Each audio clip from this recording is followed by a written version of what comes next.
The 2022 STAR Energy team aims to promote energy efficiency and help UCLA achieve its goal of 2% annual energy use reduction by 2025. A key component of energy conservation on campus will be reducing energy consumption through on-campus housing. Our team will conduct comprehensive audits of 2 dorm buildings, one of the oldest ones and one of the newest ones, by examining already existing energy usage data and by collecting new data, such as quantitative readings with submeters and qualitative information about the building's infrastructure. After analyzing and comparing the 2 buildings' energy usage, we will highlight the most significant energy sinks, provide a cost-benefit analysis of infrastructural changes, and provide recommendations for energy savings. While conducting our project, our team will ensure that our actions are equitable and inclusive to people of various backgrounds. Equity, diversity, and inclusion are critical to consider when engaging in sustainability, as marginalized groups are disproportionately affected by environmental harms and are often left out of conversations driving change. Our team understands that energy usage is something that affects people of different backgrounds and ethnicities in various ways. We would want to gain the input of as many different groups as we can to get the best idea of how to go about our research, keeping in mind that different groups have different beliefs and practices when it comes to energy usage and conservation. We will make sure to remain unbiased and respectful when researching the energy uses of specific buildings, with equal consideration to the diverse student populations that may live inside of those buildings. To gain insights about the importance of EDI and sustainability, we went around the community to survey people to gain their various perspectives. What first comes to mind when you think of energy conservation? Oh, I'm not sure. There's a lot going on with like cryptocurrency and like the NFT space and how that stuff is really, really bad for the environment. And I've heard a lot of stuff around that.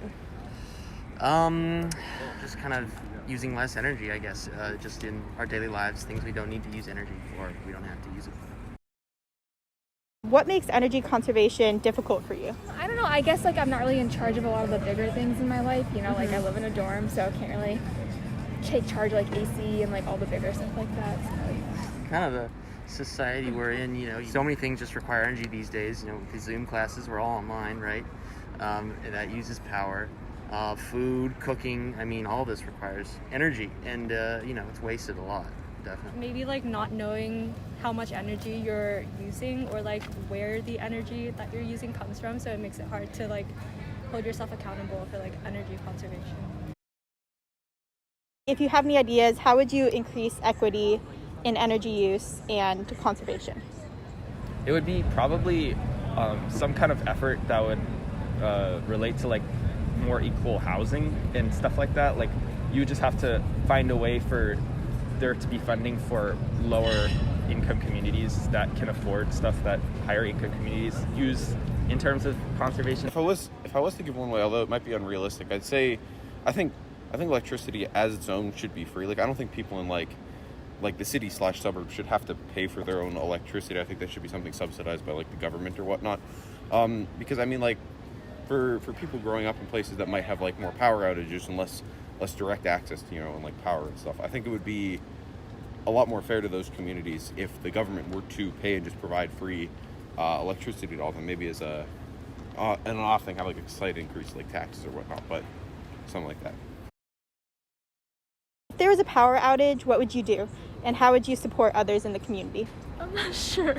I'd probably take care of my roommates and myself first, and then be able to help beyond there. Probably give up any extra food I had. I'm from a very small town, so we don't get power outages very often. I don't know. I guess some sort of volunteering opportunities. I like to volunteer at food banks over the summers. So I guess something along those lines, something I'm already experienced with. Sometimes half the city goes out and half of it doesn't, because usually there's different separations. So I think in the chance that my house doesn't get affected, I think it would be nice to offer resources to people who did lose power. But if it was a large scale power outage, it would be a lot harder to do things other than maybe donate money to those who need it. What do you do to conserve energy? Currently, not a lot. I guess I have a portable charger. That would be it. Okay. Nothing really. So personally, say for example in my dorm room, make sure lights are turned off when we don't need them. Making sure that we turn off lights when we leave the room, and then also in general in the bathrooms, just making sure we turn the sinks off when we're brushing our teeth and stuff like that. Just On a scale of 1 to 10, how important is energy conservation to your identity? I'd say an 8. Probably a 7. As a general belief, I think it's like a 6 or a 7. To me personally, maybe like a 3 or a 4. I'd say like 9. Like a 2. 6 or a 7. 6.5.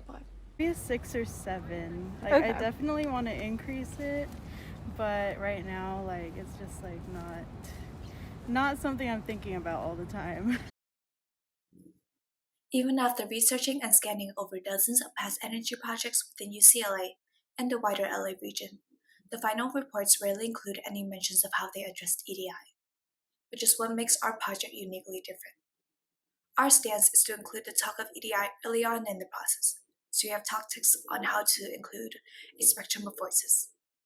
Since the adoption of EDI on sustainable action research teams are still a new phenomenon, it will be interesting to see how the progression of equity, diversity, and inclusion is incorporated into future energy research and academic projects from this point on.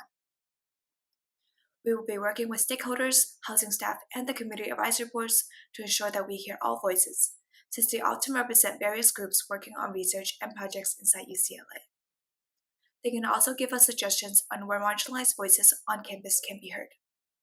Some examples we currently have are to reach out to different organizations specializing in cultural awareness or clean energy to gain insight. One vital thing we hope to accomplish is to have constant communication with dorms and living learning communities about how to dismantle inequities in energy consumption and reduction. Our deliverables will include a final report and printed out flyers that will be accessible and digestible to the students residing in residential halls. We hope that this project will gain traction in the future to be implemented into university apartments and faculty housing. If you are interested in learning more about our work, please feel free to reach out to STAR's Energy team through social media or other outlets. We would love to hear from you. Thank you.